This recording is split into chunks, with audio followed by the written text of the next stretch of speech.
இந்த கொரோனா காலகட்டம் வச்சு இதில் என்னமாச்சும் எவனுக்காச்சும் ₹1 உதவி பண்ணியிருக்கியா? நீ பவுஞ்சரை வச்சுக்கிட்டு ஒரு அரசியல் பண்ணணும்னு நீ எல்லாம் ஒரு அரசியலா? இருக்கிறவங்க கூட இன்னைக்கு பவுன்சரை வச்சுக்கிட்டு அரசியல் பண்ணுறான், இல்லை ரவுடியை வச்சுக்கிட்டு பண்ணுறானா? ஃபுல்லாமே இவங்கள்ட்ட பூரா இருக்கிறது வந்து இவர் அரசியலுக்கு லாய்க்கு இல்லைங்க. விஜயகாந்த் இந்த தெருவில் தான் இருந்தார். ஒரு நாளைக்கு 200 பேருக்கு மேலே சாப்பாடு போடுவார் வருஷக்கணக்கில்.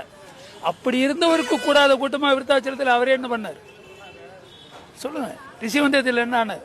அவருக்கு இல்லாத ஒரு செல்வாக்கு நமிதா போனாலும் கூட்டம் வரும். சொல்கிற கேட்டுங்களா? தமனா போனாலும் கூட்டம் வரும். இன்னைக்கு ஒரு அஜித்தோ ஒரு சூர்யாவோ போனால் எவ்வளோ கூட்டம் கூடும்? வேற காட்டு கூட கூடும். நீ வச்சிருக்க காசை கொஞ்சம் கரைக்கிறதுக்கு சொல்ல தேஞ்சிவா எல்லாரும். ஏறிக்கிட்டு போகிறவனே எவனை வந்து ஓன்னு தான் சொல்ல தேஞ்சிவான்.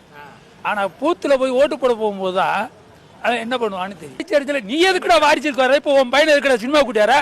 ஒப்பன் சினிமாவில் இருந்தான், நீ சினிமாவுக்கு வந்தா மயில இருக்கிற சினிமா கூட்டியாந்தா அது அது அது வாரிசு இல்லையா? சினிமாவை விட்டுட்டு வருதுன்னா 200 கோடி வாங்குறியா? நீ எவ்வளவு நீ கணக்கு காமிக்கிற? இந்த இதில் வந்து ஒரு படத்துக்கு நீ எவ்வளோ வாங்குற, நீ எவ்வளோ சம்பாதிக்கிற, நீ கணக்கு எவ்வளோ காமிக்கிற? நாமையா தானே போட்டு வாங்குற. அப்புறம் எப்படி உனக்கு இவ்வளோ சொத்து வந்துச்சு? இவ்வளோ ஹோட்டல் அப்புறம் இது எல்லாம் எப்படி வருது? விஜய்க்கு ஏன் ஓட்டு போட வேண்டாம்னு சொல்றேன்? ஓட்டு அவர் என்ன செஞ்சிருக்காரு? அவர் வந்து வந்தானா செய்ய முடியும். வந்தா தான் வராதவனுக்கு அவனுடைய அடிப்படையை அவன் தகுதியை காமிக்கட்டும்.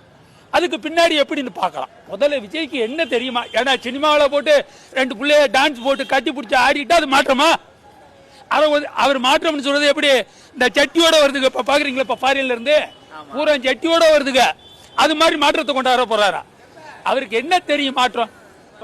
அதெல்லாம் எப்படி எங்க பேர பிள்ளைலாம் சொல்றதுக்கு நாங்க அந்த மாதிரி கேவலம் கட்டு போய் சினிமாக்காரன் பேரை சொல்றதுக்கு நாங்க வளர்த்து வைக்கல.